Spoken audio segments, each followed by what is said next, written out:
నా పేరు కాళతంత్ర. ఎన్నో ఏళ్ల బట్టి నన్ను ఈ చెంబులో బంధించారు. ఇప్పుడే నాకు విముక్తి దొరికింది.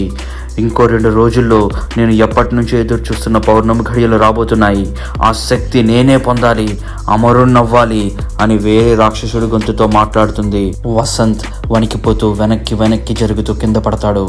అప్పుడు కావ్య లోపల ఉన్న కాళతంత్ర ఇలా అంటాడు, నా దారికి ఎవరైనా అడ్డు వస్తే వాళ్ళ రక్తం తాగుతాను అని చెప్పి గట్టిగా నవ్వుతూ వెళ్ళిపోతాడు. కాళతంత్ర వెళ్ళగానే వసంత్ అందరినీ పిలిచి జరిగిందంతా చెప్తాడు. I think Kavya is possessed, తనని ఎప్పుడూ చూడలేదు ఇలా అని భయంగా మాట్లాడుతూ ఉంటారు. విద్య వచ్చి మార్నింగ్ నువ్వు తీసిన మహారుద్రుడి పిక్చర్స్ అన్ని బ్లర్గా వచ్చాయని చెప్తుంది. అప్పుడు ఆయుష్ కొన్ని వెరీ ఏన్షియంట్ టెంపుల్స్లో camera can't do its job correctly, కొన్ని రేస్ డామినేట్ చేస్తాయని చెప్తాడు. కావ్య ఏది అని అడుగుతుంది విద్య. అప్పుడు జరిగిందంతా చెప్తాడు Ayush. Next part coming tomorrow.